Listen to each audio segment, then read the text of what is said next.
Hey, everybody, welcome back to another episode of Carnivorous Grandma Speaks Women of Wisdom series. I am super excited to be here today with my friends Christy and Rebecca. Hey, ladies. Hi, Robin. Hi. Welcome, welcome, welcome. So before we get into it, I'm going to go ahead and give you guys my scripture. It is Proverbs 14 and 1. And it says, the wise woman builds her house, but the foolish pulls it down with her hands. And I always read this scripture from my Women of Wisdom series because women have such a profound impact on the lives of ourselves and our families. And when we know better, we do better, right? So we're building a physical house, we're building a natural house, and we have a huge influence. So that is what I'm really, really thankful for. So I'm going to go ahead and I'm going to go around the room. We'll start with Christy and let you go ahead and introduce yourself. Okay, great. My name's Christy, and my YouTube channel is Meeting Wellness. And I started my channel just a little over a year ago after I went carnivore and just experienced so many health benefits for myself. Little did I know over the last year and 3 months, having been carnivore, all the impact that I would have on others around, including now my son and my husband as well. So I'm excited to chat with you ladies today. Thanks, Christy. All right, Rebecca, you're up.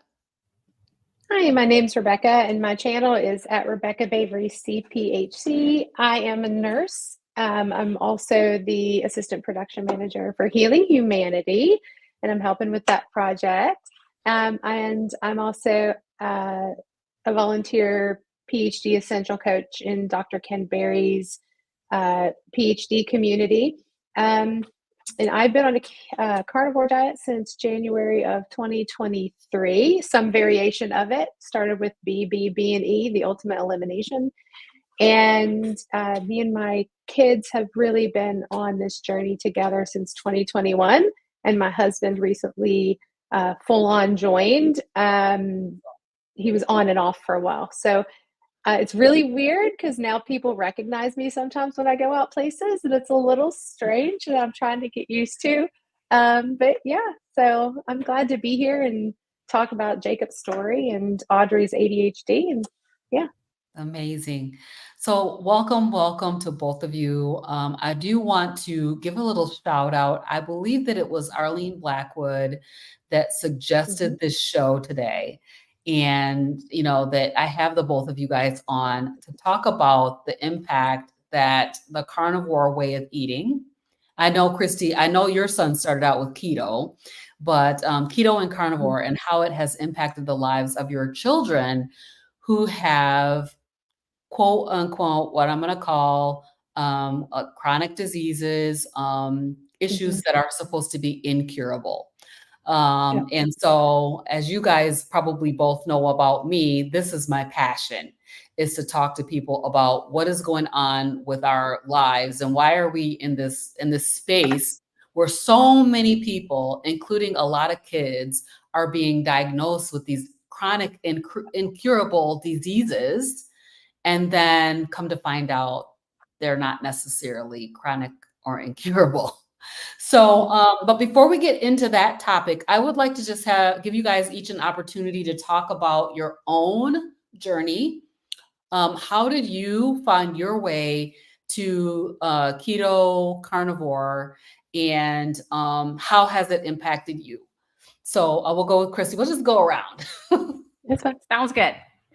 So I was a chronic yo-yo dieter from my mid-teens up until the age of 47, which was last year. I would restrict calories because that's what I knew how to do, right? From the standard American diet playbook, which is eat less, move more. And so I took that on board for sure to the extreme.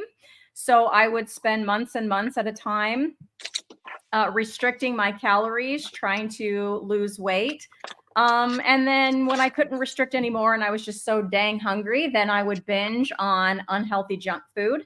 and immediately put the weight back on and then start the cycle again. So I gained and lost the same 20 pounds. I don't even know how many times. Like I said, from my mid-teens up to the age of 47. And last February of 2023, I'd put on the same weight again, and I thought, well, I've heard of this keto thing. I didn't really know anything about it other than, bacon and avocado are good, and you're just going to lose weight, and that's really what I'd heard about keto. But I thought, let's give this a shot, and so I actually did, for the first time, join a couple of Facebook groups dedicated to keto, mainly to get recipes and things like that. And I thought, well, this will just give me some ideas for, how I can eat, what I can cook, and that kind of thing. Not even to get into community at all. Like, I'm just quiet. I would just like kind of stay in the background and just kind of lurk in there and kind of read stuff and look for recipes. And at one point, some commenter said something about Dr. Berry. And so I immediately went over to YouTube. I think it's probably the first time in my life that I ever went to, I used YouTube in my classroom. I'm a teacher. I've used it for videos here and there, but personally to sit and watch YouTube, never done it in my life. But I went over there and, searched for Dr. Berry and saw his ginormous amount of content. So immediately went to the keto playlist because I was focused on keto at this time. I never had heard of carnivore, did not even know that he was a carnivore at that time.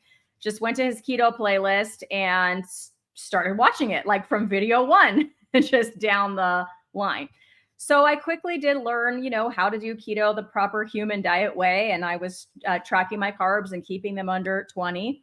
And from February to June, sure enough, I did lose the 20 pounds, that I had wanted to lose. But I gradually just kind of got lazy and stopped making the vegetables.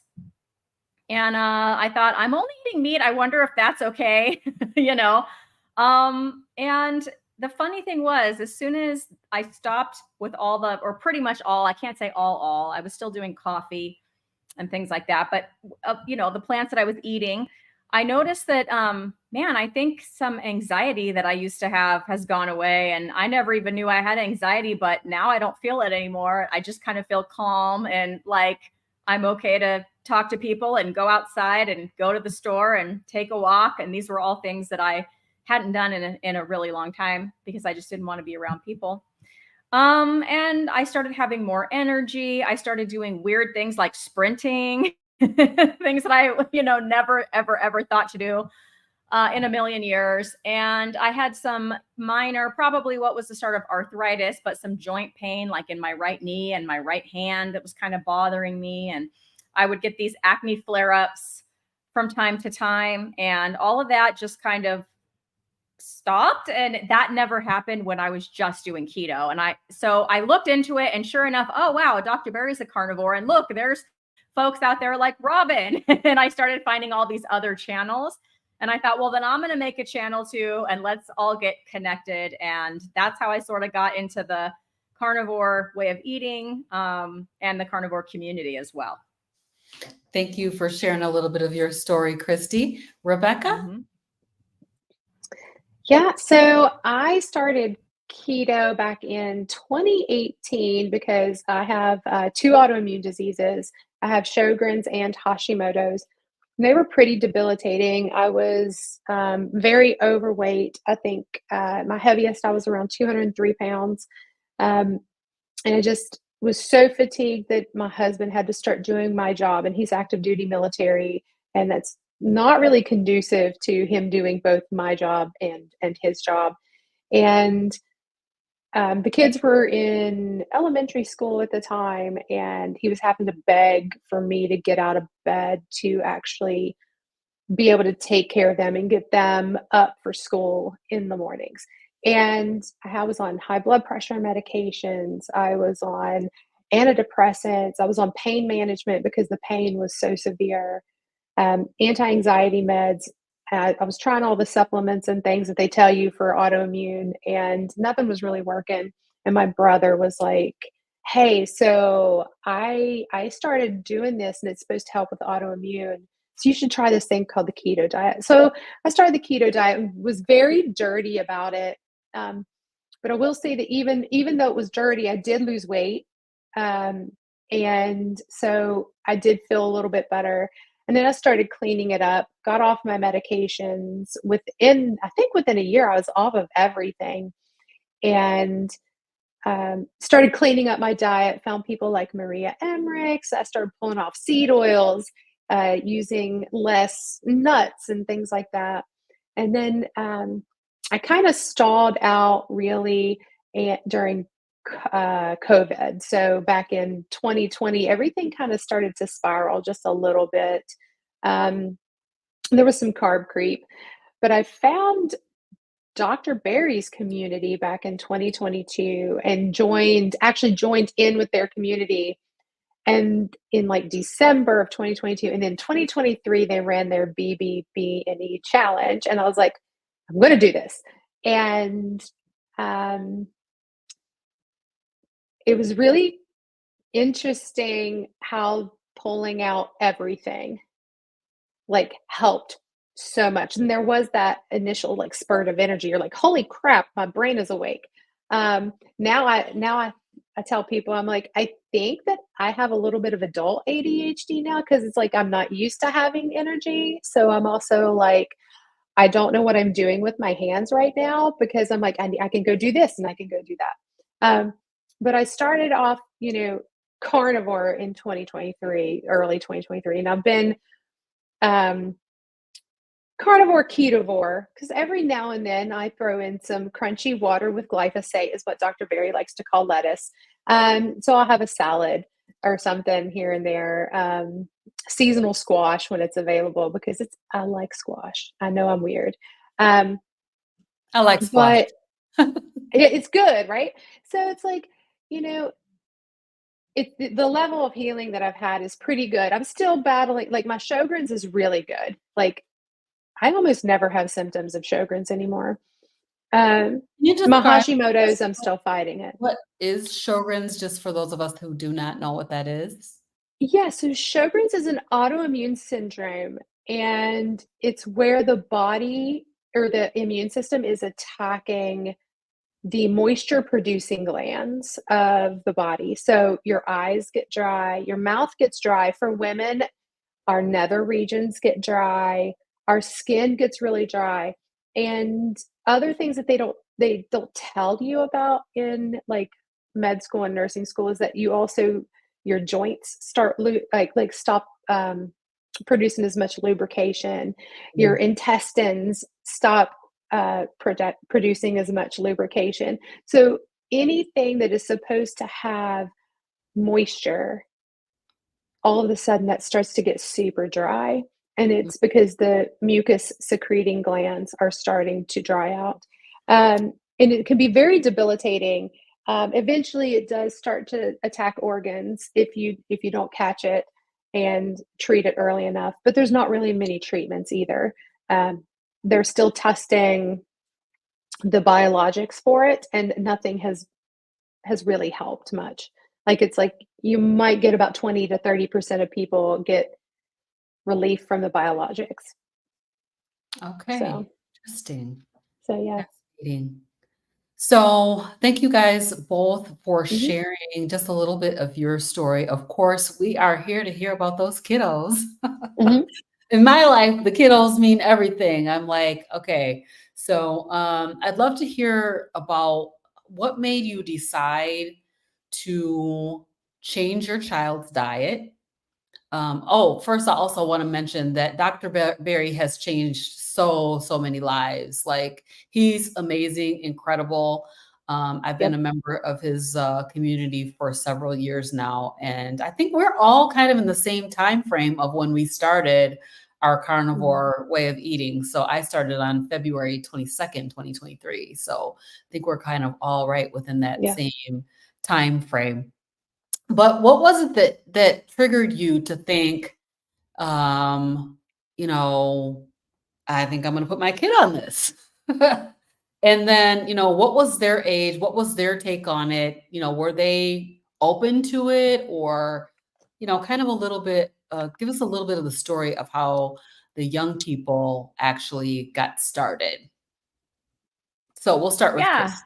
Yeah, sure. So basically with my son, he had very severe symptoms, ADHD symptoms, as well as sensory integration processing symptoms from the time that he probably even really before preschool, but when it became apparent to us was when he was in preschool. And for a frame of reference, he just turned 16 this month. So for many, many years, he had severe symptoms. And the reason why I start with this is because I think a lot of people that don't know anyone with ADHD or just haven't been up close to it just think, well, it just means they're a little wiggly. Like they're just a little wiggly. They just kind of can't sit still and they can't focus. And it's probably just because they're trapped inside and that's what it is. And I'm not saying that those things don't play, a role in it. But it was definitely, he had a myriad of symptoms well beyond the fact that absolutely he is wiggly and he cannot pay attention. Absolutely. But he had these other symptoms. And the most severe one was these meltdowns that he would have. And it started in preschool. And at this time, he was not diagnosed with ADHD. But it was in the afternoons, he would just lose his mind. He would be on the floor, screaming, kicking, and they would physically have to remove him from the classroom several times a week. And it was at that time that we took him to an occupational therapist who diagnosed him with the sensory integration processing, which I think is where my son and Rebecca's kids have some overlap with that. Mm-hmm. And it was in all 5 senses. So every like textures, everything, sounds, things he could see. If there was a little light or something, it was too much. It was overwhelming for his senses. So you can imagine being 3 years old in a room full of other 3-year-olds. And by the afternoon, he had just had it, right? So he's pitching a fit on the floor. And so we try, this is a really long story, so I will try to skip ahead. But, because of that, we paid for the occupational therapy out of pocket. And she was great. This is no shade on her, but we saw no improvement.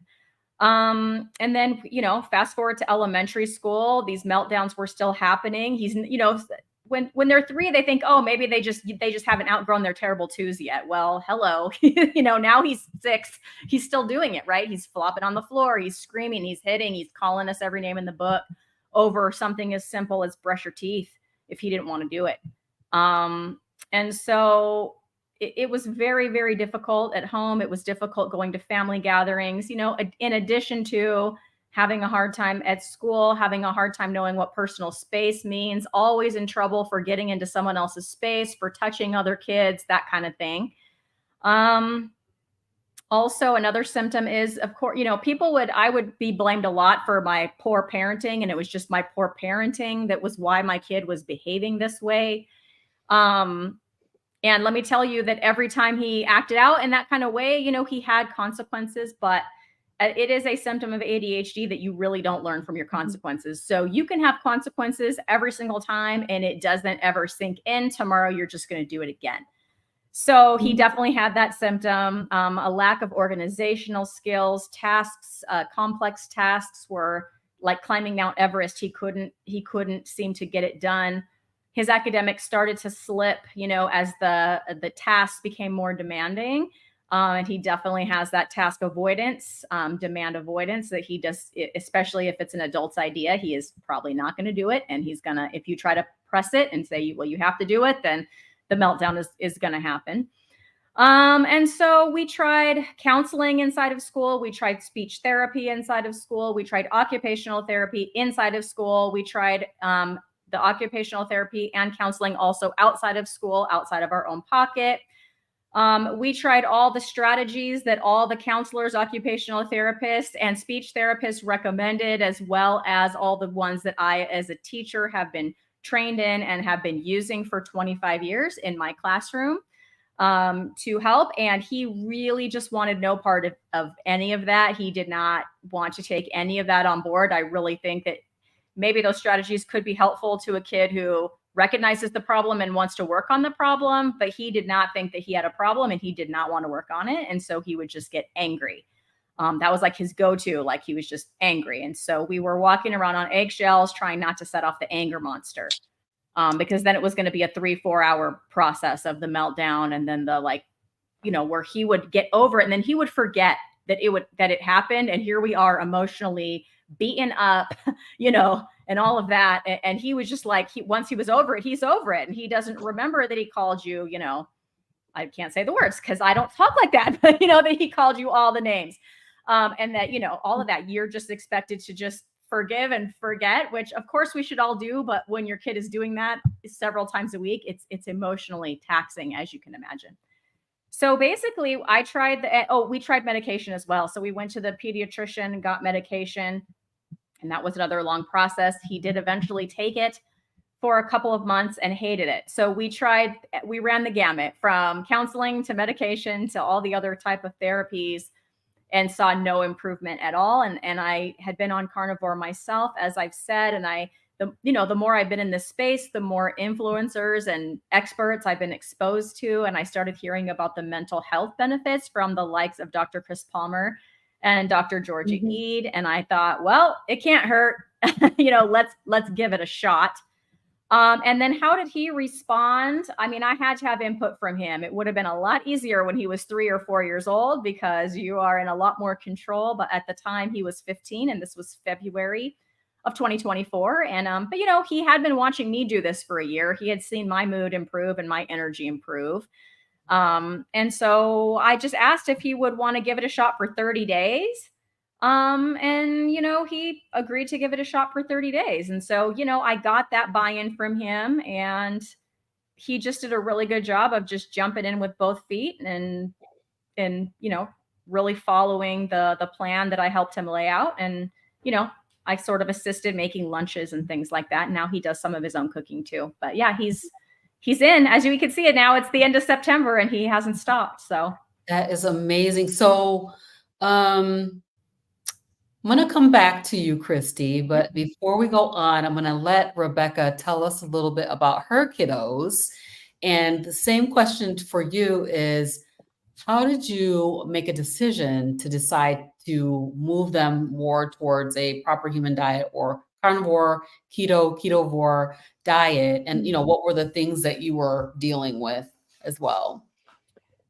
So both of my kids, I have a set of 17-year-old twins, and they are both high functioning autism. Audrey also, so I have Jacob and Audrey. Audrey also has comorbid obsessive compulsive disorder and ADHD. And it's very hard to distinguish those. When you have OCD, ADHD, and autism, all the symptoms overlap, and they're all intertwined. So picking it apart is like trying to unravel a very tangled ball of yarn. So back in 2018, we started Audrey on a ketogenic diet because we saw the movie or the documentary, The Magic Pill. And we saw the little girl on there and the little boy on there that got better with a ketogenic diet. And, I talked to Audrey and she was like, okay, I'll do it. She'll eat anything. Like you put anything in front of her, she'll eat it. So it doesn't matter with her. Jacob wouldn't do it because he is so picky and he's got texture issues and he vomits at certain textures and tastes and smells. So with him, I was like, I can't even fight this battle right now. So we put Audrey on it and she did really, really well. We started seeing a lot of her ADHD. She came off of her medication. She was able to control her ADHD very well herself. And then the teachers were very kind and put things in place. And she did really well. And then she went off the diet when my mom died in 2019. And so we didn't really get everybody back on track. I stayed on it, but I was it until 2021.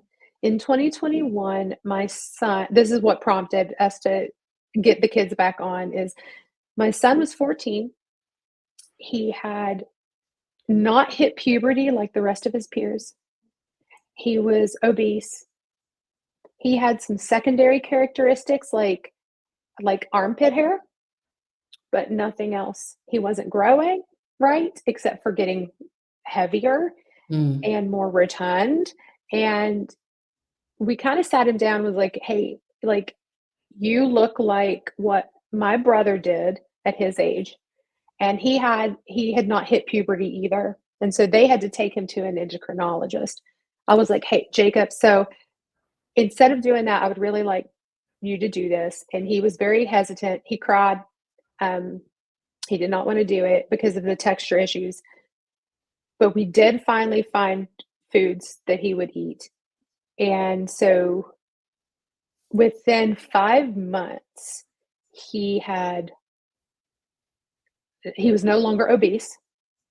He hit puberty and shot up, and his voice got deep, which is like now really weird, because he's like a baritone bass, and I'm like, where did this come from? It's really like I can't deal because he's my son, and it's like we started seeing all these like things reverse.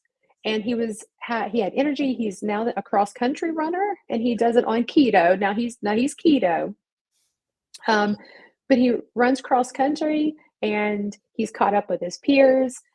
And even like it's really weird because now most people can't tell that he's autistic unless they see him in like a private setting, then they might know. So there were things that we didn't know could be improved upon that has improved upon, but most of it was really him hitting puberty. Audrey did go back on it, and she had been on some psych meds that really messed up her metabolic function, because they put her on a bunch of Zoloft, and then when that wasn't enough, they put her on Abilify, which is a second generation antipsychotic, and it caused high blood sugar. She gained weight. It took almost, let's see, when was that? So that was 2021. She last year just started really finally dropping weight again after that medication like did so much damage to her I'd like to metabolism. just like to ask a quick question in here because Yeah. your daughter did it earlier, and then Yes. she kind of went off. So did you Mhm. see like a regression in her Oh, during yeah. when she went? Yeah, Oh, curious. it was really bad. It was really, really bad. Like she tanked psychologically. So she ended up having to go on a bunch of antidepressants and ADHD meds again. Like it's just a complete reversal. And part of it was the trauma of losing my mom. There was that part of it because my kids were very close to my parents, and their nanny was kind of their world and their biggest cheerleader. So losing her really did a number on my daughter, but it didn't help that I was one of those people that I let her go off of it. I just was dealing with so much pain with losing my mom at the time too that I kind of let it slip. So part of it's my fault. I don't blame myself, but it's like because I was going, I lost my mom. My mom was my best friend. So, I mean, Yeah. I don't want anybody to think that I like beat myself up over it. It sucks and I shouldn't have done it, but life happens and we've gotten back on track now. So, Yeah, um, that's yeah, awesome. but she's so much better now. Her ADHD is, oh my gosh, so much better now. So much better. We're still dealing with her OCD, but the Yeah. ADHD is so much better.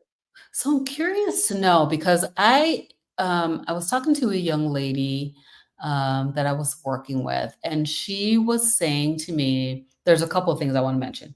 She was saying Mhm, to me that autism is not like a disease, like a disease mhm. state, sort of like you know, something that you got because you ate the wrong food all your life, type of a thing. Yeah, yeah. Then, I had a conversation with Dr. Chafee where he was saying that he's seeing a reversal of autism symptoms, such Mhm. as, non-vocal, and other variety of autism Yeah. symptoms by being on a proper human diet. He, of course, is an advocate for carnivore, 100%. Mhm. But, so this is interesting. I find it fascinating that I'm not sure I'm not sure what kind of syndrome autism is. I probably maybe need to do a little bit more research on it to see what is it they're saying that it is if it's not like a disease state. And, but yet it can be impacted by what you're eating, right? Yeah. So it's a neurodevelopmental disorder.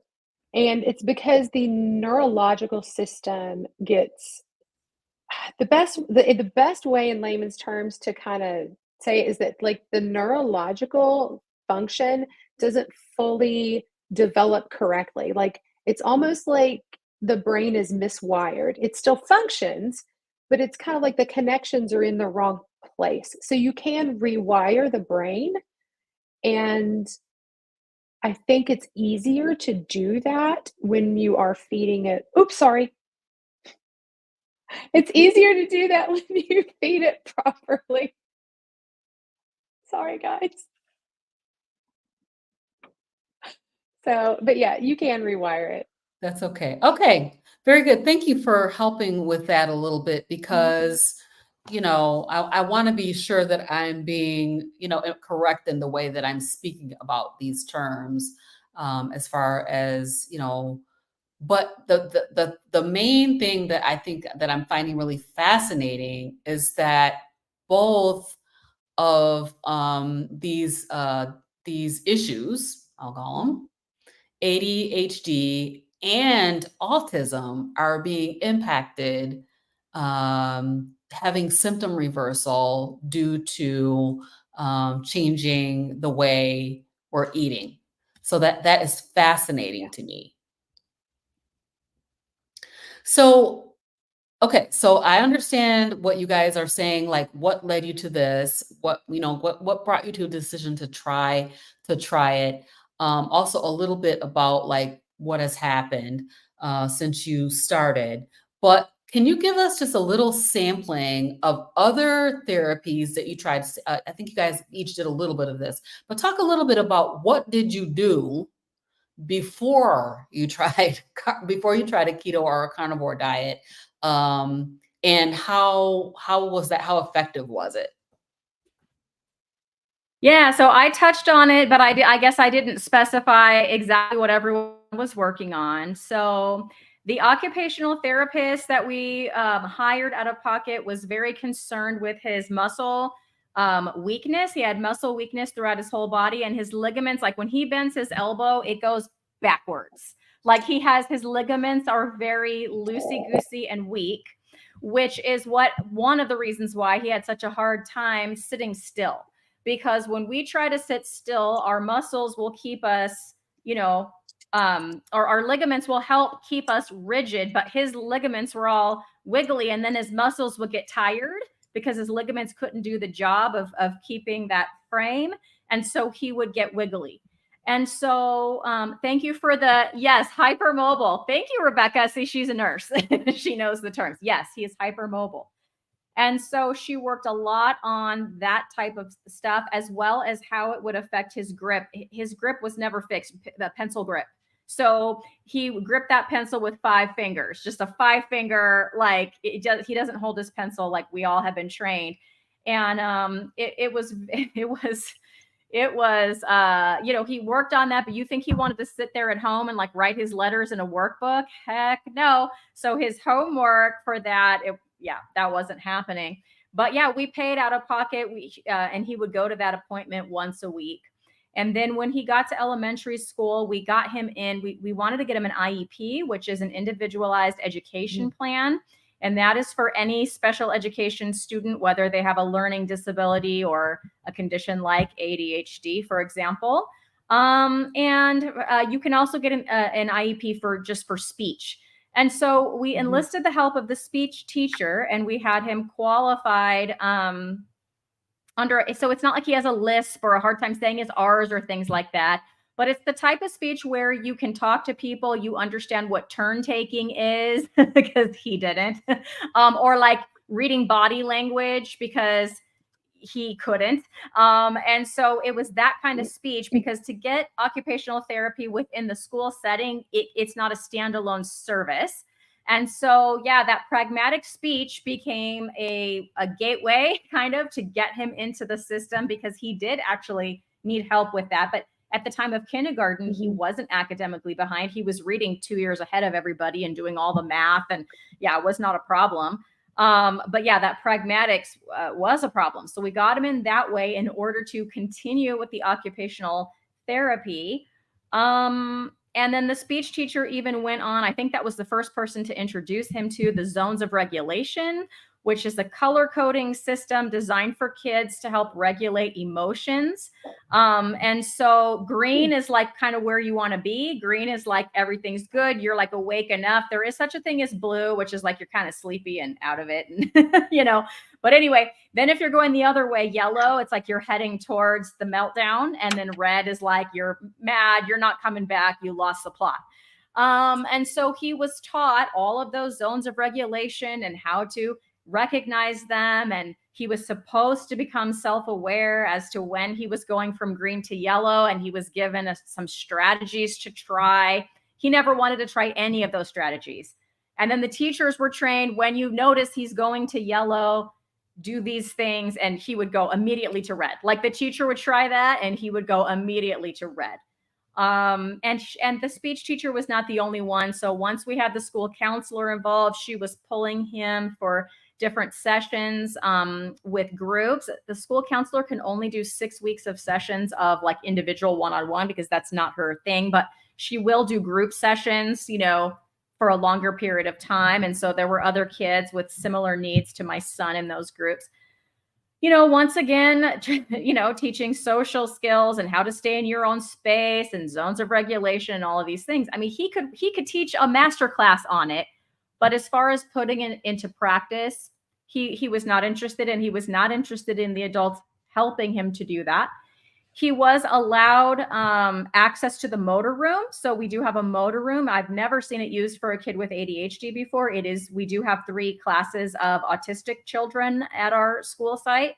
And it was mainly used for that. Like those kids would go in there and have access to all of these things. Well, because we had my original occupational therapist kind of come in and consult. And so she was very good at advocating for him and getting him things. Things like scooter boards, and I don't even know what was all in there, like bouncy, like seats and all this kind of stuff to help get that stuff out. So he was allowed that. He had occupational therapy also in school, but really what I learned was they are very only focused on how it affects his academics. So it was teaching him how to type because the pencil grip was so difficult, that kind of thing. And yeah, none of that helped. Then we started that's when we got him diagnosed with ADHD, was in about 3rd grade, because we took him to an outside counselor. I drove him a 30-minute one-way drive every single week to go to a counseling session that I also attended to learn strategies. And that counselor introduced more strategies like throwing ice, which is very satisfying. I highly recommend it, by the way. But you grab when you're like mad, you grab some ice and you take it out in the street and you just throw it. It's very satisfying because it shatters everywhere. And I mean, every morning before going to school, he loved it. That's the one thing he did do. It didn't keep him from getting mad though during the day. But man, in the morning, I would give him like 3 pieces of ice, you know, and we'd go out in the street and throw them and crash them. And he loved that, you know, before getting in the car and heading to school. But yeah, things like, you know, screaming into a pillow and hitting a pillow and, you know, playing a drum, playing a musical instrument and things like that. And every week was like a deja vu of the week before. So it was, what struggles happened this week? Okay, here's the struggles. Okay, let's remember these strategies. And then, you know, and then my son would explain all the reasons why he didn't do those strategies and why it was perfectly fine if he didn't do those strategies. And then the hour was up and I paid my whatever. It was like a $20 copay, I think, on my insurance. Yeah. You know, we left and we came back and did it again. And we did that every week for a year and basically got nowhere. Wow. So other than he did learn he likes to throw ice, but in the moment, you would never talk him off the ledge. If you tried talking off the ledge, he would just go over, like he would just even faster. I'm trying to think if there's just all the things we tried at home, right? So I mentioned I have strategies in my tool belt as a teacher. These are things like visual schedules, right? He doesn't want to be told at all. If you would tell him, okay, now do this and this and this to get ready, he'd be mad because you were telling him. And if you kept telling him, he would lose it. And then we'd be very late for school. But if you didn't tell him, well, I'm late because you didn't tell me. And then he would lose it and we would be late for school. So Same result. try this thing called Same result. And it's like, it's exact opposites, right? Like you can't win as the parent here. Right. So we had like a visual schedule with here's all the things, and then you check them off. Nope, he would never use it. We tried a visual timer, okay, set your timer for this amount of time. And when that a timer is done, then that's the time you have to brush your teeth or to get dressed or eat breakfast or whatever it might be. We tried chunking tasks. So you can't just say, get ready for school. You do have to chunk it and say, okay, first thing is put on your clothes or whatever. And you had to chunk it like that because that was way too much. Same thing with cleaning room and that, cleaning the bedroom and that kind of stuff. Right. If you just said clean your room, he literally would not know where to start, could not do it, would not do it. Yeah. So we tried, chunking tasks, and I've been talking long enough here, but that's a lot of strategies, right? And we had 0% success, none, zero Wow. changes. Amazing. Amazing. Rebecca, do you want to chime in on this? Yeah. So yeah, a little bit with Audrey. Okay, so the kids both had ABA therapy. So with autism, you are able to do ABA therapy. I don't think the ADHD qualifies you for it. And that's very unfortunate because I really think that ADHD individuals could absolutely benefit from it. So ABA therapy is applied behavioral analysis. So it's done by a board certified behavioral analyst. Think Criminal Minds, they have the same type of schooling, but instead of working with criminals, they work with children and people with developmental and behavioral disabilities and issues. So ABA therapy was very pivotal. It did help with my kids because it teaches them how to interact with other people. It teaches them how to self-regulate. And because they learn in a different way, it really helped. And even teaching my kids how to do things like understand idioms, because autistic individuals don't understand an idiom. They're like, it's raining cats and dogs. Oh, mom, it is not raining cats and dogs. I do not see puppies and kittens falling from the sky. It's a saying. And like, they do not get that. They are very literal. So it really did help in a lot of ways. And like behaviorally, if that makes sense, and taught them how to interact a little better. We did have to put a lot of things in place, like for Audrey. So, well, and Jacob when he was little, now he's pretty self-regulated, but Audrey like had to have the visual schedule, and you could, like Christy said, oh my gosh, ADHD, they cannot do. you can't say clean your room. You have to be like, first, I need you to gather your dirty clothes. And then you are going to put away your books. Then you're going to make your bed. Like it has to be listed or it's just overwhelming. Audrey did have talk therapy for a little while. It was not really successful. The only thing that he did that was successful with her really was doing for her OCD was doing response prevention. So that was to help her not react to the intrusive thoughts. It did help a little bit, but wasn't super successful. OCD is just a whole other beast and it's kind of a butthole and we're still working through it. So, but those are the therapies that we tried. Audrey.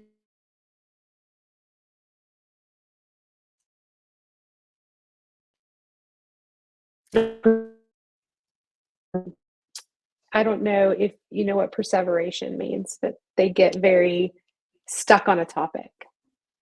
Okay. I had a little bit of glitching there for a second, so I'm not sure what I'm. I just said that they perseverate. People the autistics, they perseverate, so they get stuck on a topic and they'll just talk about it for an hour. Mm-hmm. Yes. Sort of like us with carnivore. We'll talk about it for an hour. Exactly. Exactly. Exactly. Hey, I totally get that. So very fascinating. When you decided to put your kids on a ketogenic way of eating, what were the initial things that you noticed? Like, what were the big, like, oh my gosh, this is actually doing something. And how long did it take before you started to notice that there was a difference? Rebecca, you want to go first? Well, I'm trying to think. With Jacob, most of it was weight loss first. So we just noticed that he was dropping weight. And of course, that helped his times when he ran and things like that.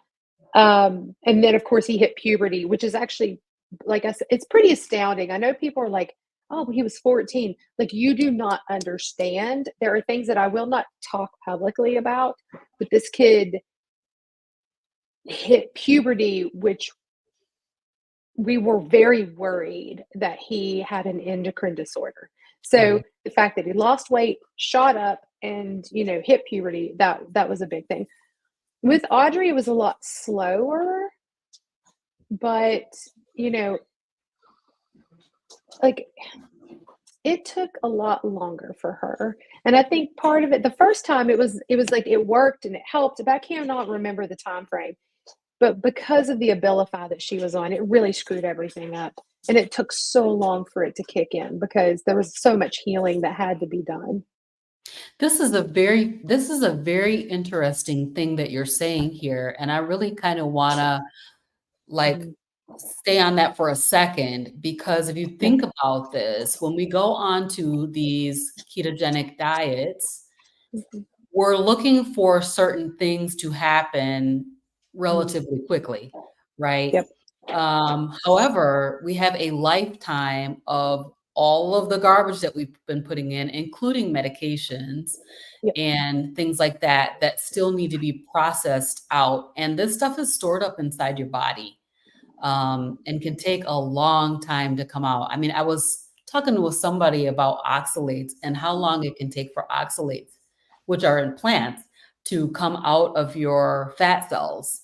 And as long as you Mhm. have fat on your body that's still on there that needs to be, you know, that needs to get processed, those oxalates are still stored inside there. Things like seed oils and all of the different things. So when you talk about this medication doing damage to her, and how long it takes for these types of things to actually be reversed, I could see that it could potentially take a long time, because this stuff is stored up inside.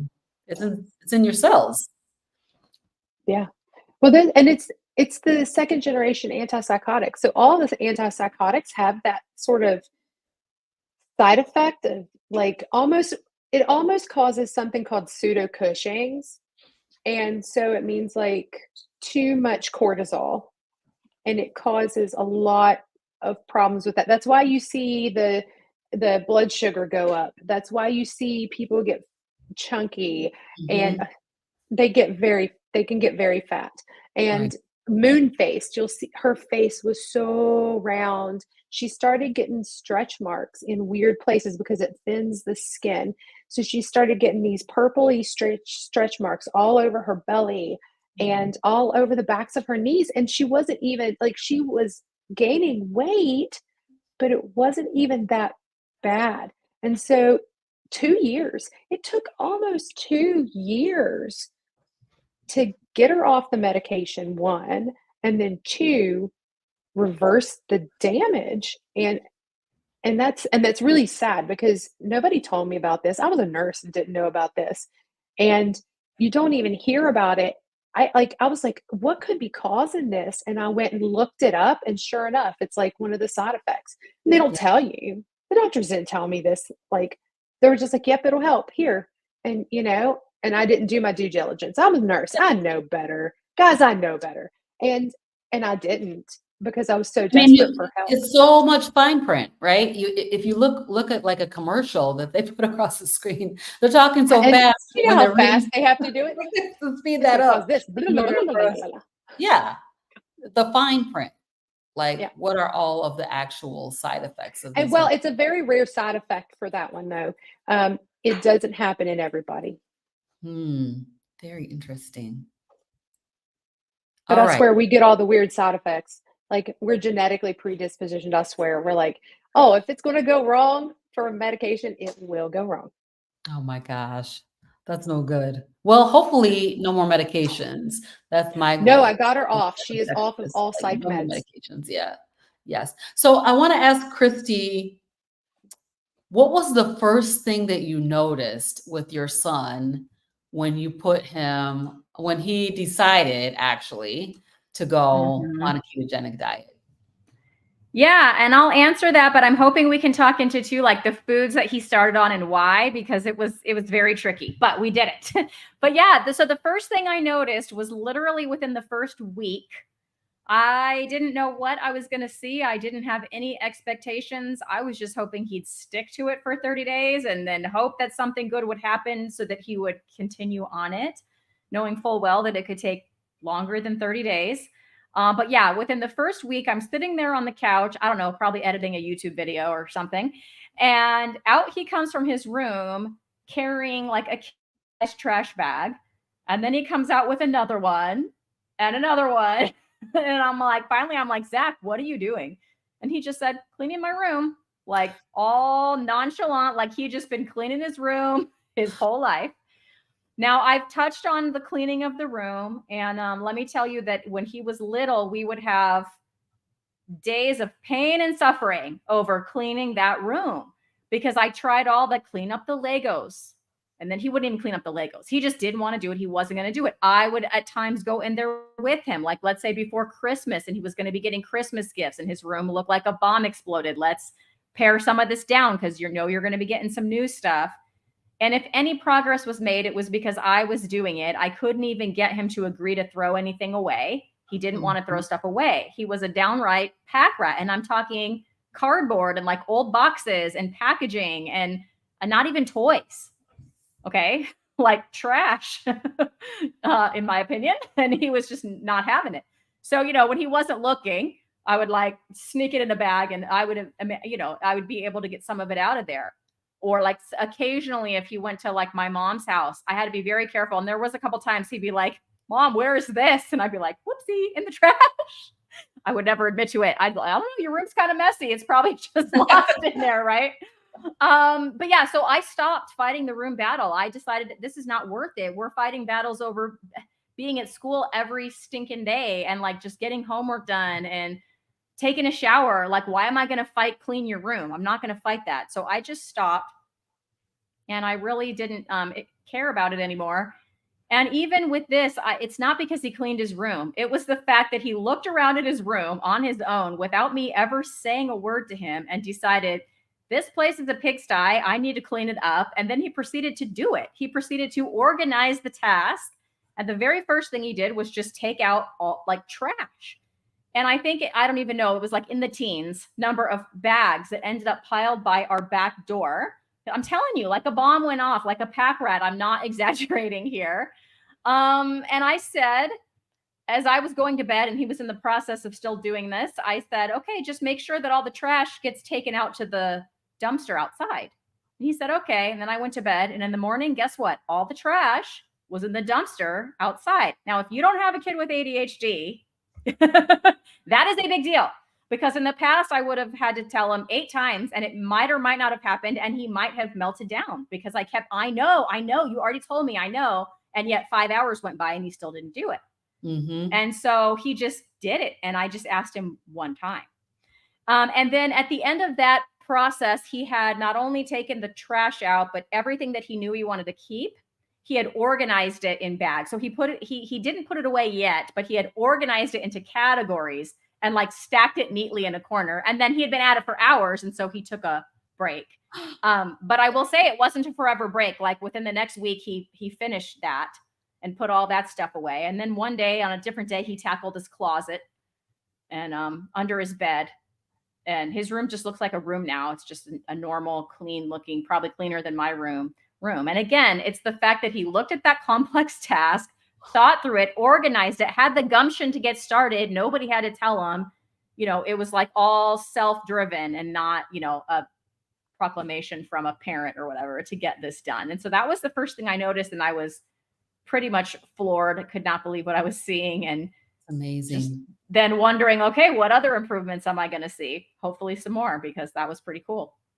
That was pretty cool. So you kind of alluded to this, and I wanted to just let you go ahead and elaborate a little on what kind of foods was he eating, and what kind of foods is he eating today? Yeah.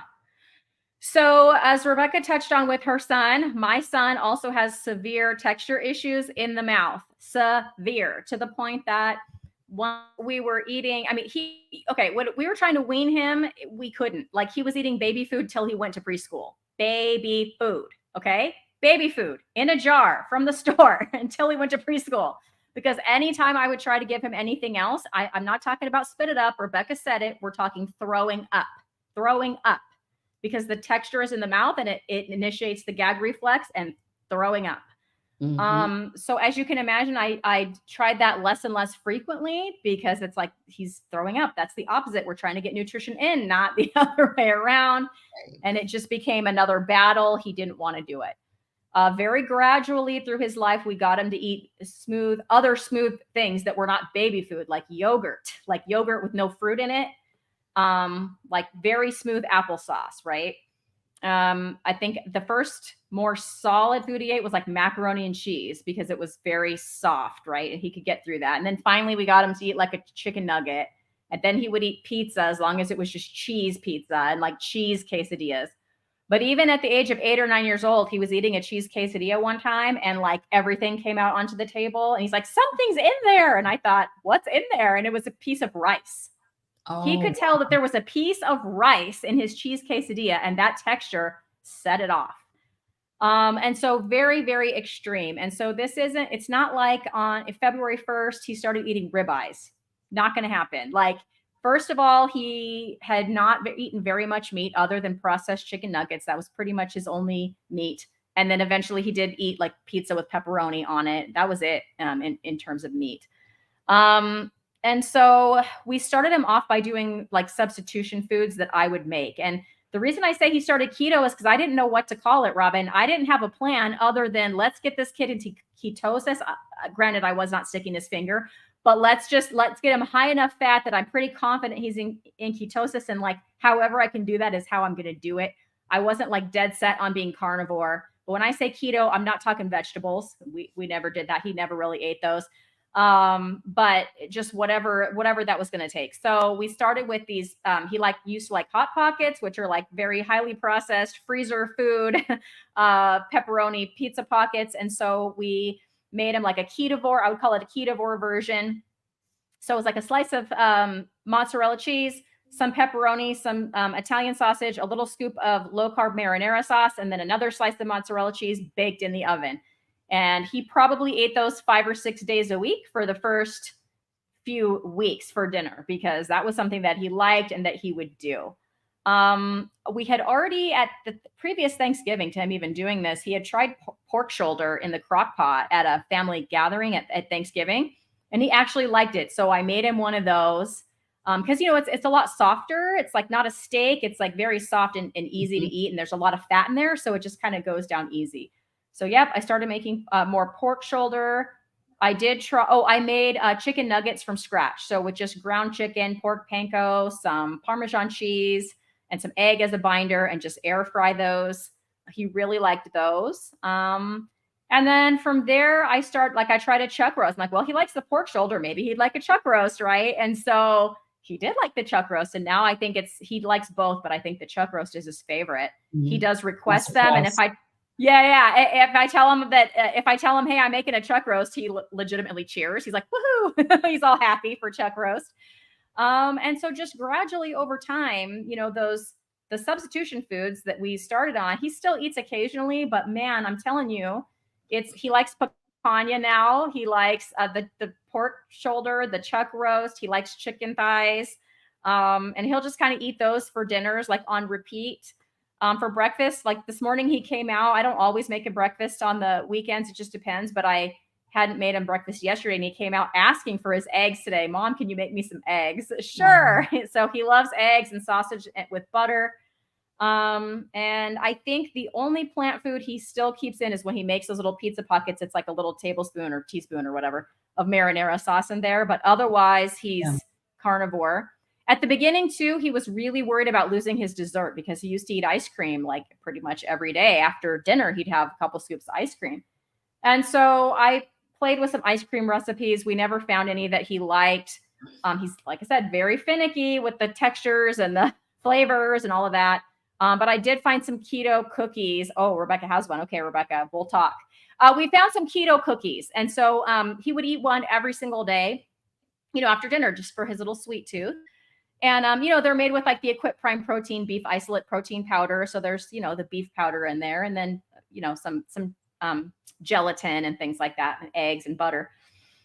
And he really likes those. And I still will make them when he asks, but can I tell you that he used to eat them every day? And there's times where like a couple weeks will go by and they're just in the freezer. Like I just put them in the freezer. When he wants one, he can have one. I've never told him to cut them out. And he's just like kind of slowed way down on them. And when I asked him why, he just said, well, if I'm full, I just really don't see the need to eat that. Like that was what he said to me. And I was like, awesome.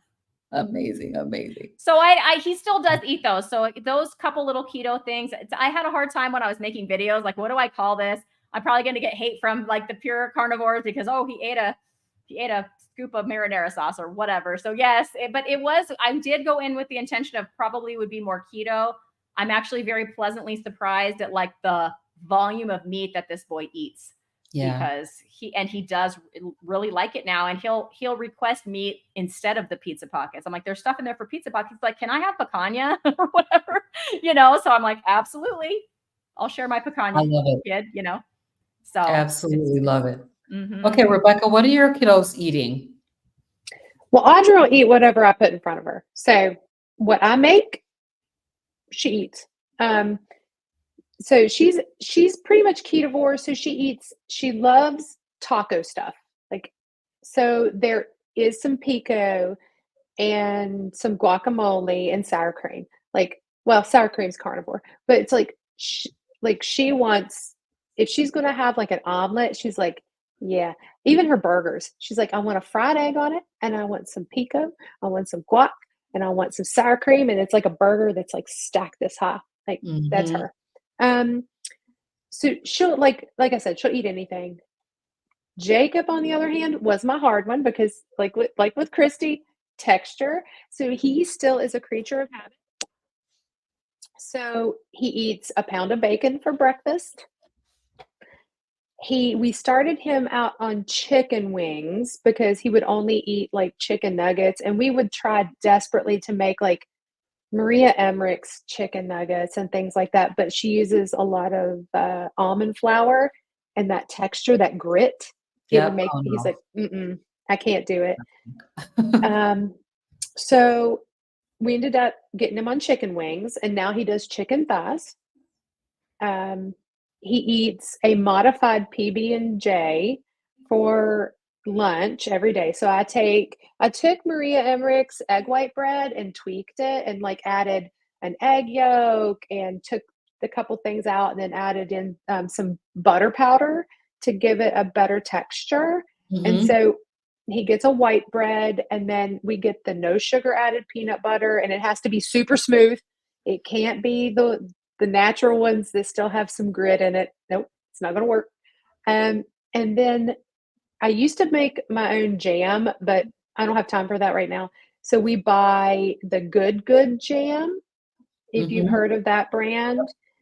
And it's actually really clean. So if people are keto out there and want to try it, it's a really clean brand. So he eats, well, I don't eat it, but he eats that for lunch. And the chicken thighs are for dinner. And then he eats nuts. And we finally got him on the keto bricks. So like before races, like I'll melt those up, and don't tell him, but I also take an unflavored carnivore bar. I was just thinking that. And I take the milk and cookies keto brick and an unflavored carnivore bar, and I chop it up and I mash it up and like melt it all together and put it into molds, and he doesn't know it's in there. That's the only way I can get him to eat beef. That's it. That is so funny because carnivore bar actually has a little crunchy texture to it. So, but he doesn't. He's not noticing it. I'm super happy about it. Like, and it must be delicious. Well, because I also give him like beef liver pills from Equip Prime, and because he just doesn't get enough red meat, Mhm. So I have to do something to try to get something in there. Absolutely. Yep. But yeah, but like I wish that we could do pizza rolls. I wish I could get my kid to eat it, but he gags at the smell of the Italian herbs and seasonings. It's like and tomatoes. Nope. Now he would eat cherry tomatoes by themselves when they were little, or when he was little, but no. Like Not he's anymore. Wow. So I'm so wondering, picky. do either of your kids ever cheat on their way of eating? And if they do, what kind of impacts do you see when they do that? So Zach does not cheat. There was one time within the first, I don't know, week to 2 weeks where, the teachers give out candy for right answers. And so his math Mhm. teacher had handed him a sucker. It was literally like within the first, like I said, week or two. So he just, without thinking about it, whipped off the wrapper, popped it in his mouth, went, "Oh, I'm not supposed to be eating this," and threw it away. And told me, like he told me, it was at school. I didn't see him.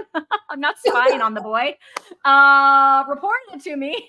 And I was like, "Hey, that's no worries. I got a little bit, I wondered what would happen at his first social invitation. And he was invited to a friend's house, and I said, "Do you want me to send food?" Because they were going to be having, pizza, chips, soda, all the teenage, Mhm. unfortunate staples.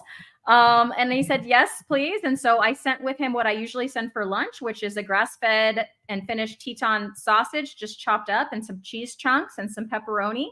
Put them in a little bag and sent him. Same thing as with the keto cookies. I did not say, "Now don't you go eating that pizza." Like, I didn't say anything. I just said, "Here's your food that I packed for you. Have fun with your friends." And again, I'm not spying on him, but he's like, "No, I didn't, they ate it. I just ate what you sent me." And I mean, I didn't notice any weird behavior. Like, he was still seeming the same. He didn't have a meltdown or, anything like that. And, before this, he was still melting down at 15 years old. He was still having these meltdowns. Um, and so that has been, I think we've had incident, one incident since in the last however many months that is. 9 That's months, one amazing. incident. And we're talking, it was 3 times a week. That is Nice. amazing. Mm. So, My kids do. They do cheat. Okay. And now Audrey, she cheats a lot less because now she realizes she's made this connection between, hey, I ate this and now my OCD is worse. And that was really good. So now because it was very recent. She's like, I ate popcorn at a movie, and I and my anxiety has been really bad ever since. So she is still recovering from that. And she's like, it has to be that. There's no other thing it could have been. Yep. Um, Jacob, he's pretty metabolically flexible. So he can but he's not dealing with the mental things either. His was more physical and puberty. So what he does sometimes he'll like after a race, he'll go out, with the team and he'll get a cheat meal and he'll be like, "Man, I feel sick to my stomach now." Like he'll feel like garbage and he knows it's coming. And I'm like, "Well, as long as you know it's coming and it doesn't affect like how you're acting, then that you reap what you sow." And because I want them to choose this lifestyle. So, and they're 17 and he's got his own money. And so I need him to choose it. And for 90% of the time he does. And so I think I feel like I've done something good with that. But, Absolutely.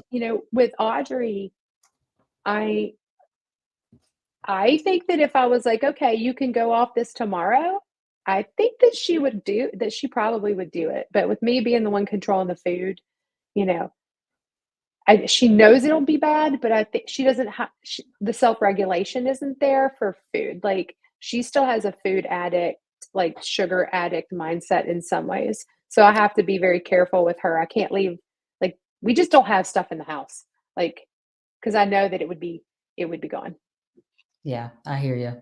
I absolutely do so hear you. Well, wow, this is just absolutely fascinating. There's a couple of comments I wanna put up. mhm. I know that you guys have been answering things in the background, but let me pop this up right here. This is Ariana Heron. This is my daughter. And she's saying, I figured with the last name. yeah, thank you for sharing your story. I'm so sorry your daughter had to go through this. As a PCP, I go through the most common and most catastrophic side effects of medications with every patient. However, as stated, Cushing's syndrome is a rare adverse reaction. With consistent follow-up with patients, we should be able to recognize and address this when it occurs. So that's good. And then Haramis is here. I think did he say Germany? Russia, yeah. I think. Russia, I think. Okay. My youngest daughter most likely has ADHD. We went to a therapist. He prescribed an antidepressant. I want to switch her to a meat-based diet, but she secretly buys candy in college on her scholarship. That's so Any hard. advice for her? That's hard. When they're adults, it's hard. It's very hard. The only way I think that my son made the decision is because he watched me do this for a year, and it did positively affect him. So he does play the drums in his school band. And when he, the last year before he started, but when I was definitely carnivore, I was at every football game cheering on the band, and that is way past my bedtime. And he knew it, but there I was with energy and, cheering and all of that. And he was like, what's going on? And then many of you heard my story about the amusement park. It was that son that got invited to that amusement park. And normally I just would have said, no, you can't go. But here I am right out of my mouth saying, sure, if I can go, you can go. Wait, what? It surprised me. Like, I didn't expect that to come out of my mouth. So he had been experiencing mom having more energy to do things with him than I ever had, that I'm sure he could ever remember. And I think, perhaps that, and he'd been hearing Dr. Barry in the background of his life through my computer for the last year. I had to get buy-in from him, but once I had it, he's a teenage boy and he has to be cool. So you can't get him to tell you. He'll talk about it, but he's like he doesn't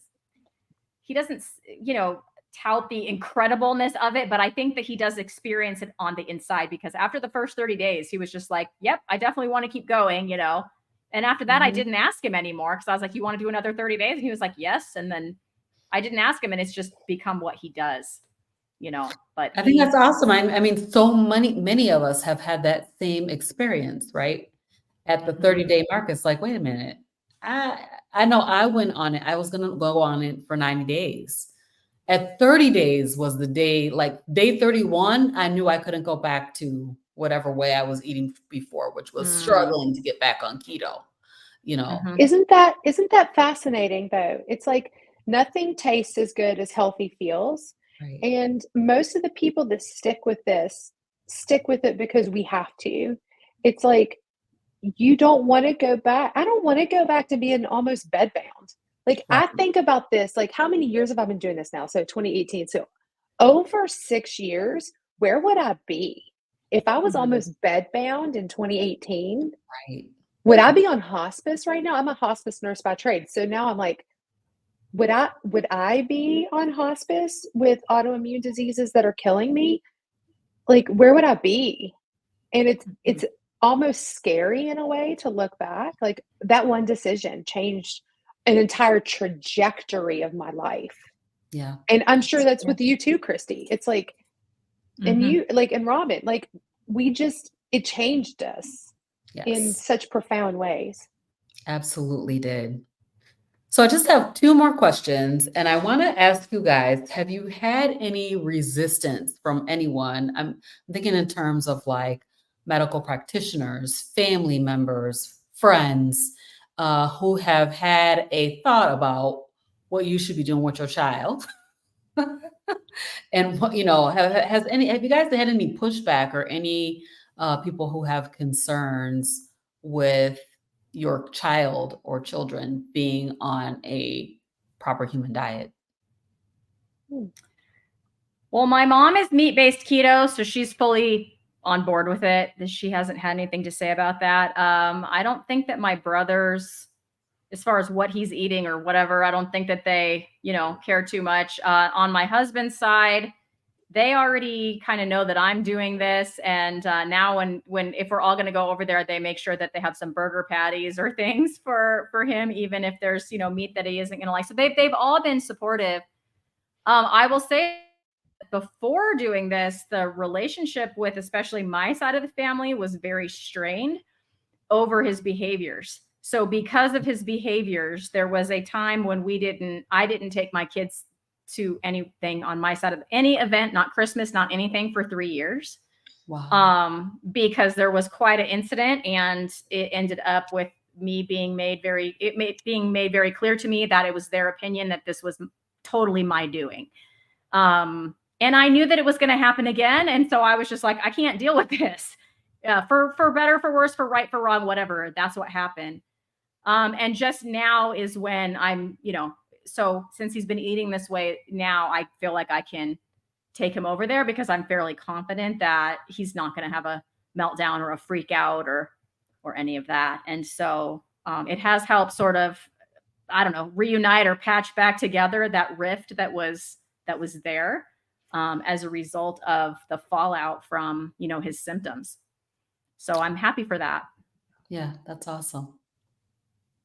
I haven't, I've had people think that I'm crazy because I do it, but you know what? No, like other than, I mean, my kids are like, well, it kind of sucks when I go to people's houses, but it's like, other than that, like even Jacob went over to he's got a friend that is a girl, not a girlfriend, but a friend that is a girl that he goes over to her house sometimes because they'll hang out with friends out there. And they're like, oh, what do you like to eat? So they'll have maybe some watermelon for him or some berries, or they'll have things like cucumbers because he actually likes cucumbers. So like they'll have things like that for him, or be like, yeah, you want some chicken, so we'll get you some chicken wings. Like, believe it or not, they're actually, no, that's kind of weird. Mhm. For my That's kids, weird. no, but for me, people go crazy. They're like, I oh, you're know. eating butter, you're I know. gonna die. And it's like, like Yep. what? Like Well, my brother thinks we're all crazy, but yeah, it's like weird. yeah. To be fair, though, I didn't tell my son's pediatrician. I didn't tell him. Hopefully he or she is not watching. Yeah, I seriously doubt if he is. If he is, he knows Yeah, now. Yeah. I mean, I'm like a vegan, and I said this on Dave Mack's channel. I'm like a vegan. People know I'm carnivore. I'm like, we don't eat carbs, guys. We don't. Just We letting you don't. know. That's right. If you Yeah, don't like people it, are like that. if you're not going to tell the people eating the donuts to stop, don't tell me to stop eating butter. So just stop. Just leave me alone. Let me do what I do. Mhm. Right. That is the thing, is like nobody says anything when you're eating a whole bag of chips. You know what I Mhm. mean? They're like, Or McDonald's every day. so yeah. All right. Here's my last question. What advice do you guys have for parents? So as I was sitting here listening to the both of you speaking, I'm thinking about my 11 grandkids. And some of them have some of these same things going on. I'm thinking about the meltdowns and turning over tables and kicking things over, all of the things, like in the inability to control their emotions, and those struggles that they're having, that, I mean, clearly are obviously not necessary for them to have. It's probably because their diet is trash. Sorry, people. Sorry, daughters, if you're here. Because they're eating foods that are not contributing to their healthy mindset or their healthy state of mind. So if you were going to give advice to someone who has kids that is considering it, maybe they're a little nervous about it. Maybe they're a little worried about it. They're worried about what people are going to say, or they think it's too expensive, or all the different reasons why it's too hard, like it's too much work, right? So if you're going to give advice to that person, what would you say? And we'll start with Christy. So I would first start by saying that I was that person. earlier in my teaching career, I've been teaching since the year 2000, and I didn't have kids until 2005. So the first like 5 years of my teaching career, there I am. I was married, but no kids teacher. And I would hear the parents talking about don't feed your kid red dye. And in my head, I'd be like, that's such baloney. Like, it's not the food, it's your parenting. Like, I totally had those thoughts. I didn't say it out loud. Like, people said to me out loud, but I for sure had those thoughts. And I never, ever thought it was the food. I had no idea about nutrition, just calories. I just knew about calories. I didn't know about seed oils. I didn't know that fast food is necessarily bad for you. Just it's calories and just, just eat food. I just didn't know the first thing about it. And then, I got into this way of eating and I started seeing the benefits for myself. So if you are thinking about this at all, I would definitely say to read Dr. Chris Palmer's book and Dr. Georgia Ead's book, because I read it after the fact. Like, I got my kid on this diet and then I read those books to think about, okay, like, why is this happening? Because they go through all of the brain chemistry and how changing your diet like this affects brain chemistry. And so those books were just very educational to me, as far as, I already knew it worked from a personal level, but this was like from a scientific perspective, why this works. And then I would also say trying it for 30 days. I mean, it's not going to hurt your kid, and you might, have benefits. For me, having my kid have meltdowns and, in the principal's office every week and all of these things, that was way harder than making him some healthier, chicken nuggets or some pizza pockets. Those are foods that he would like. And I would not worry about that, because there are some very strict, like, it has to be grass-fed, grass-finished beef. Okay, like, maybe that is better, but there's no way that my son is going to start on that. Like, there is no way, with his texture issues. And thank you, Robin, for putting those links up there. But with his texture issues and his palate and what he would eat, those all had to be taken into consideration. And so, I just adjusted and found recipes, and they actually were not hard. The pizza pockets that he still does like to eat, he makes those himself. So it's not hard. Even the chicken nuggets they're not that hard to make. Or I would do like chicken tenders with the actual chicken tenders and just bread them with pork panko and things. He liked those too. So, and then another thing I would do is like because I never thought the boy would eat eggs. Here he is eating eggs like almost every day now, scrambled eggs. But I started with like the carnivore pancakes, which you can make just with like eggs and cream cheese, or I'll even throw some of the Equip Prime protein powder in there. And we started on that for breakfast first, and just roll them up with some butter. Man, he loved those. And I haven't made those in a while, but that's where we started. You have to start somewhere. So I would say start with what you think your kid will eat, that they will like. It doesn't have to be a grass-fed and finished ribeye. And I saw results. My kid eating substitution foods like the carnivore pizza pockets, the carnivore pancakes, and the chicken nuggets that I made, and he started cleaning his room. So definitely his, Change Your Diet, Change Your Mind is the title of one of those books I was mentioning. I mean, I changed his diet, and boy, did his mind change, and it sure didn't take long. And I'm so thankful. I wish I would have known about this when he was 2 and 3 years old. I didn't, but I'm still so thankful that he was 15. So he still has like time to grow. I was on Dr. Chafee's channel, and he was telling me how much he asked if he had gotten taller. I'm like, yeah, he caught his brother. His brother's 18. Wow. And he just caught him. And he's like, yeah, he's probably going to get a few more inches on him because of this. And so it's like, he was a little late to the game, but he's still developing. And so I really feel like he's going to have such a good chance at, coming up to his college years, if he chooses to do that, or his working or whatever. It's like, I have like a lot more hope now that he has the potential to be successful, because his mind and his emotions are so much more stable. So it was so worth the little bit of inconvenience to try to figure out these recipes and find this stuff. And then once you do, it just becomes a routine. And like I said, I even found a dessert option. So It really made it very effortless for him to switch over. It was not as hard as even I thought it was going to be. So that would be my advice. Thanks, Christy. All right, Rebecca. I think that I think that watching The Magic Pill, for anybody, it's really a great movie or a great documentary. Going there and watching that just to see it progress, see somebody progress on that and how they do. But I think that also just trying it for 30 days. Do it for 30 days and do it and write down what you see or what you Mhm. now don't see. And I think that doing that and pull it back as much as what you can. And if you have to do it slow, it's okay. One at a time. It took us a couple of months to get Jacob's diet really dialed in because of, and it took me longer than that to even get a bread recipe um, that would fit the texture that he would eat.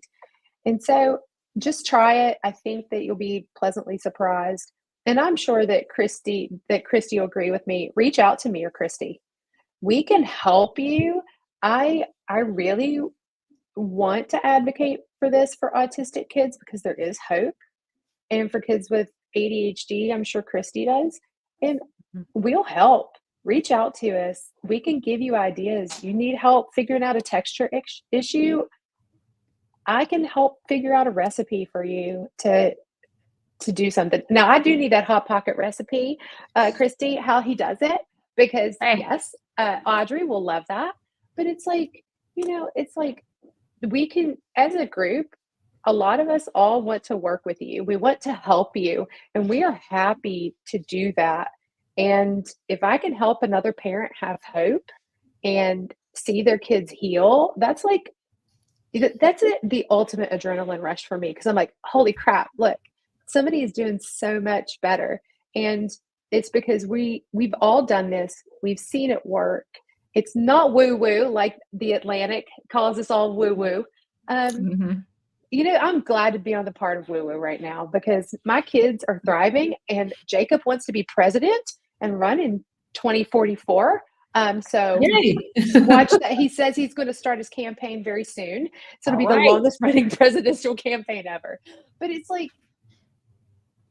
that would have never, I don't think that anything like that would have ever happened. And, it's worth it. It's worth trying it. Absolutely. Well, ladies, I really, really can't tell you how much I appreciate you coming on to talk a little bit about this.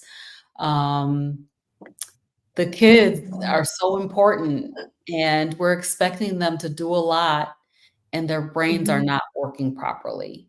The brains are just Yeah. not functioning at their highest level. We want them to have the highest impact, the highest capacity, get the best grades, have the best behavior, but they're struggling every day because their brains are clouded. If you think about the brain fog Mhm. that we had, before going on a carnivore way of eating.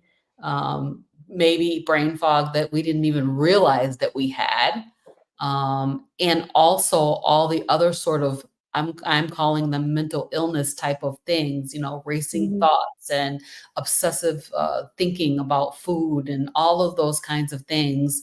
The kids are having that same problem. So it's super important that we do put some focus on what are the kids eating. Just like we Yeah. say, all that middle section of the store is not, it's not food for us. Well, it's not food for kids either. It's poison. It's poison. It's literal poison. So whether you're going to be, helping your kids out with a carnivore diet, ketovore diet, keto diet, even a low carb diet, Mhm. is going to be highly beneficial for them to be able to function in their everyday lives and be able to be those amazing people that we want them to grow up to be. So I really appreciate what you guys are doing in your spaces. I know I have placed your Instagrams and your YouTube channels down in the comments, the description of this video. So as Rebecca was saying, if you want to reach out to either of these ladies, if Mhm. you have kids that are dealing with these types of concerns, these ladies are here in the carnivore community and they're out here talking about it and they're here to support. They have their communities that they're building up, and it's just the carnivore community, the carnivore space is absolutely fantastic community. everybody's super supportive. So feel free to reach out to either one of them. I did drop the 2 books that Christy mentioned down in the links of this, in the comments of this show today. So, and I'll make sure that that gets into the description box as well. So, thank you, ladies, for coming. I appreciate both of you. Thank you. Thank you Thank for you for having us. me.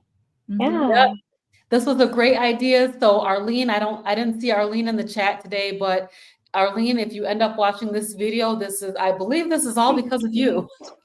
I'm pretty sure it was Arlene. I'm like 99% sure. I should have like Me too. screenshotted the comment. Yep. I'm pretty sure it was too, because she said the same thing over here on my channel. So thank you, Arlene. So cool. This was a great conversation. And I would love, though, I want to put this little teaser out there. I would love to have an opportunity to talk to your kids. So maybe we can work something out there. We get them on and have them in here and talk about really how it's benefited themselves.